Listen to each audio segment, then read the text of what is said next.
ครับก็สวัสดีครับวันนี้จะเรียกว่าคลิปเสริมก็ไม่เชิงนะครับอันนี้จะเป็นคลิปที่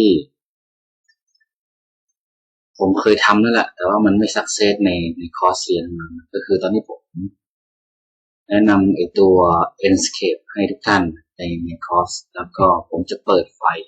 แต่วันนั้นผมเปิดไฟไม่ติดนะเนื่องจากความผิดพลาดบางประการของผมนะผมไม่แน่ใจว่าวันนี้เสียงผมจะชัดแค่ไหนนะผมใช้ไมค์ไวเลสก็ถ้าเสียงไม่ชัดยังไงก็ต้องขออภัยทุกท่านด้วยนะครับก็มาดูนะครับว่าทำยังไง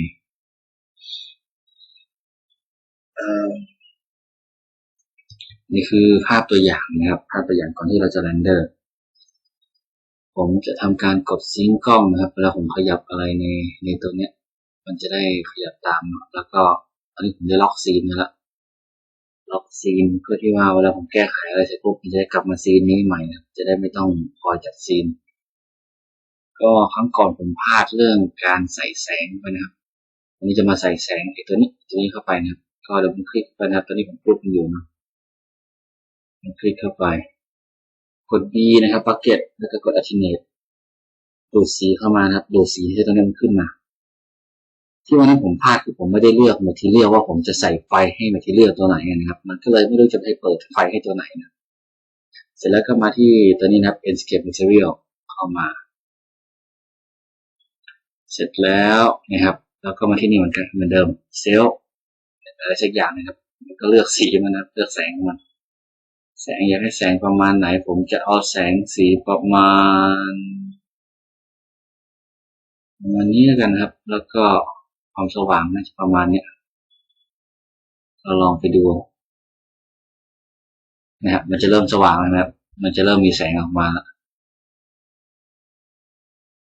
เราก็ตั้งค่าให้มันอีกนิดนึงก็ได้นะครับมันจะเริ่มสว่างข้างๆจะเริ่มมืดเนี่ยนะครับมันสว่างแล้วก็เรียบร้อยนะครับกลับมาใส่อีกตัวหนึ่งนะครับซูมเข้าไป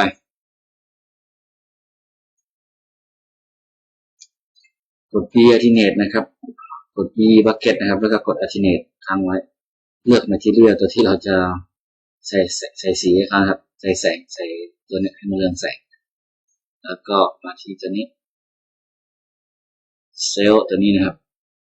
แล้วก็เลือกความเข้มแสงจะเอาแสงสีขาวแสงสีส้มเสร็จแล้วก็กลับไปที่ซีนของเรานะครับ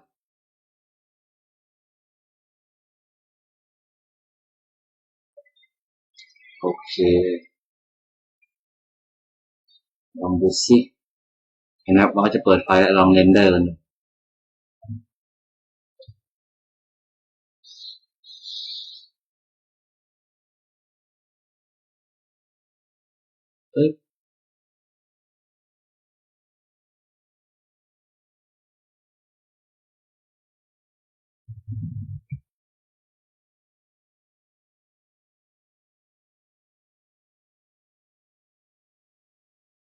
โอเคหรือยังกำลังเรนเดอร์นะ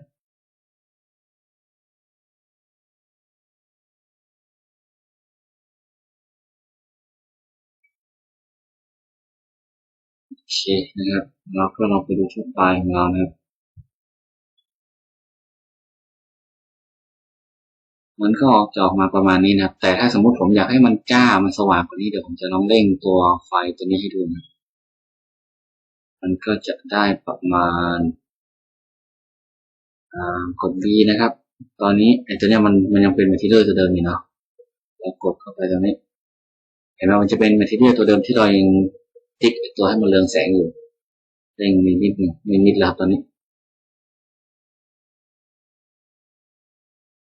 ลองเรนเดอร์อีกทีครับ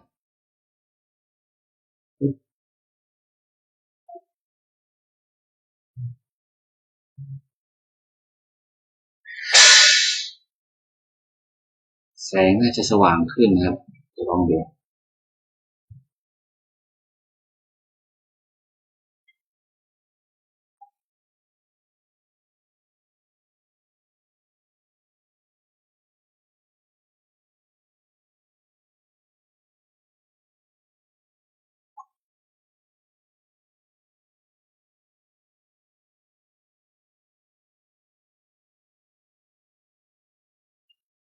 เอ่อตัวนี้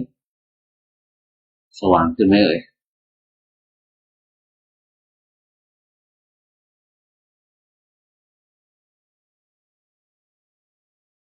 น่าจะสว่างขึ้นนะครับก็ประมาณนี้นะครับการใส่ไฟให้กับตัว plug-in material เนอะไอตัว plug-in ไอตัว Enscape นะครับก็หวังว่าจะเป็นประโยชน์ต่อทุกท่านนะครับผม